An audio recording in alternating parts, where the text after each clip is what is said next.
how many movies can you think of that bring together Batman, Superman, and Ruth Bader Ginsburg?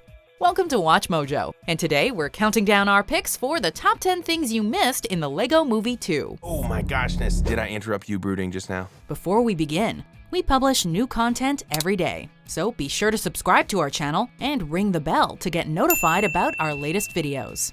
For this list, we're taking a look at awesome references and hidden details that might have eluded you in this sequel to the Lego Movie. Keep in mind that some of these Easter eggs are tied to major plot points, so proceed with caution if you haven't seen the movie yet. Emmett, what are you doing? Hooray! See, that wasn't so bad, nothing got in. Something got in. Number 10, we're off to see the wizard. A yellow brick road is one thing, but imagine if everything in Oz was constructed from bricks. Coming out a year after the original Lego Movie, the Lego Dimensions video game took players to several iconic worlds, including the Land of Oz. The Wicked Witch of the West, along with her flying monkeys, would later appear in the Lego Batman movie, joining various other villains to dominate Gotham City. The Lego Movie 2 features even more characters from Oz. In the midst of a catchy pop song designed to get stuck in our heads, minifigures for Dorothy, Scarecrow, Tin Man, and the Cowardly Lion can be spotted skipping down the road. Emmett, we have a feeling we're not in Bricksburg anymore. Toto, I have a feeling we're not in Kansas anymore. Number 9, Gandalf's Last Stand. Have the young man step forward. Gandalf the Grey is one of the many familiar faces who appeared in the first Lego Movie as a master builder. The wizard returns in this sequel and plays a key role in Emmett's premonition of impending doom. During his vision, Emmett sees Gandalf holding on for dear life as he's inevitably dragged down into a fearsome pit. This is of course a reference to Gandalf's confrontation against the Balrog in The Lord of the Rings: The Fellowship of the Ring. You shall not pass! Gandalf doesn't even bother saying "fly, you fools," as there's nowhere to run as Armageddon breaks out. We wonder if he'll be resurrected as Gandalf the White in the Lego Movie 3, the third part. It cannot be. Number 8, Basketball Superstars. When General Sweet Mayhem attacks, an assortment of minifigures seeks refuge in Batman's lair. Among this lineup of colorful characters are two basketball legends, NBA All-Star Gary Payton and WNBA All-Star Sheryl Swoopes. Both athletes voice their minifigures in the film, but the meta humor does not end there. Payton is primarily known for his 13 years playing with the Seattle Supersonics. Shortly after leaving the Supersonics in 2003, Payton teamed up with the Los Angeles Lakers as a free agent. Ironically, the first Lego Movie included appearances from 2002 NBA All-Stars, including Payton's fellow Laker Shaquille O'Neal. Perhaps a Lego sports movie spin-off is in order. Shaq, do you know what time it is? It's game time. Number 7, Where Are My Pants? Tonight on Where Are My Pants? Outside of some archive footage, Will Ferrell doesn't make another on-screen appearance here, but he does return to voice President Business in an extended cameo. Ferrell can also be heard off-screen on a couple of occasions as the man upstairs. What? His character gets one of the final lines during the film's live-action portion, asking his wife where his pants are. This is a humorous callback to the first movie, alluding to the sitcom Where Are My Pants? Honey, where are my pants? Since President Business essentially controlled the media, it makes sense that the most popular show in Bricksburg would be inspired by Finn's father. All of this that you see before you is all your father's. Number 6, Bruce Willis. A lot of classic movies have gotten the Lego treatment over the years, but we never expected Die Hard to be one of them. Bruce Willis voices his own minifigure in 2 scenes. When we first see him, the filmmakers poke fun at his distinctively bald head. Willis's second appearance is a direct reference to his career-defining role as John McClane.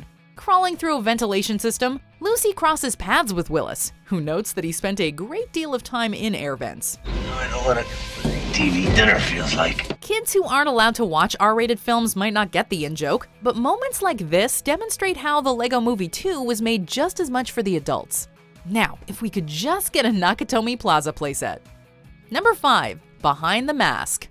I'm General Mayhem. Bring me your fiercest leader. Although much of the film takes place in the Sistar system, there are no major Star Wars cameos this time around. Perhaps because of Phil Lord and Christopher Miller's departure from Solo. General Sweet Mayhem's mask and armor kinda share a resemblance to Boba Fett's, however, albeit with a pinker flair. Although General Mayhem appears threatening on the surface, behind the mask, she's revealed to be a mini doll who's simply trying to bring two worlds together. This cleverly mirrors the relationship between Finn and his sister, who wants nothing more than to play with her older brother.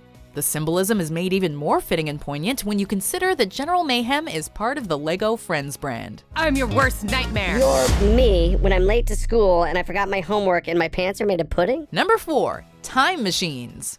What did I tell you? 88 miles per hour! Whenever we think of time travel, there are several movies and shows that immediately come to mind. Pretty much all of them are referenced in the LEGO Movie 2, as we run through a series of iconic time machines constructed out of plastic bricks.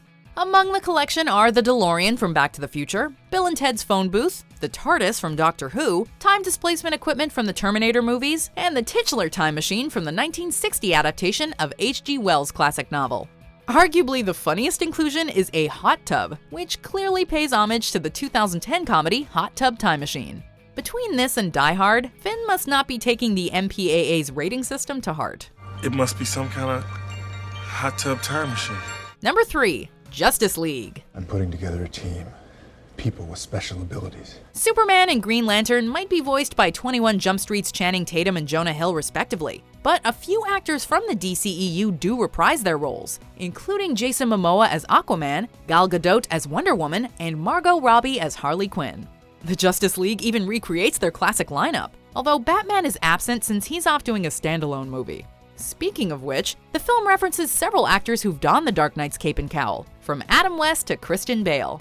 As far as LEGO Batman is concerned though, Michael Keaton will be Batman forever. I'm Batman. Also, could Batman's mustache sticker be a subtle jab at Henry Cavill's digitally removed facial hair in Justice League? Yes, ma'am. Number 2. Everything is apocalyptic. A lifetime has passed since the horrific events of Taco Tuesday. 5 years after the Duplo invasion commenced, Bricksburg has been reduced to an apocalyptic wasteland.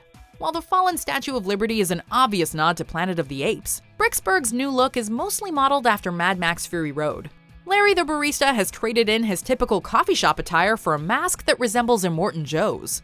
Lucy, meanwhile, channels both Max Rockatansky and Imperator Furiosa. One of the most ingenious touches is also one of the easiest to overlook. Lucy's hands no longer match, with one of them remaining black and the other now being yellow. It's possible that Lucy lost one of her hands during all the commotion, and eventually found a replacement, just like Furiosa's prosthetic arm. Number 1. Rex Dangervest. You mind if I save your life? Not at all. Chris Pratt made a name for himself playing likable knuckleheads like Andy Dwyer and, of course, Emmett Brakowski. In recent years, Pratt has basically rebranded himself as an action stud. This is brilliantly parodied through Rex Dangervest, a galaxy-defending archaeologist, cowboy, and raptor trainer who's also voiced by Pratt. Who are you? The name's Rex Dangervest. The character is a combination of Star-Lord from Guardians of the Galaxy, Joshua Faraday from The Magnificent Seven, and Owen Grady from Jurassic World. His archaeological background even ties into past rumors that Pratt might play Indiana Jones. Whether you prefer Goofy Pratt or Macho Pratt, you get the best of both worlds here. In addition to providing hilarious commentary on Pratt's career trajectory, it also paves the way for a meaningful message about personal growth. Do you agree with our picks? Check out these other great clips from WatchMojo, and be sure to subscribe and ring the bell to be notified about our latest videos.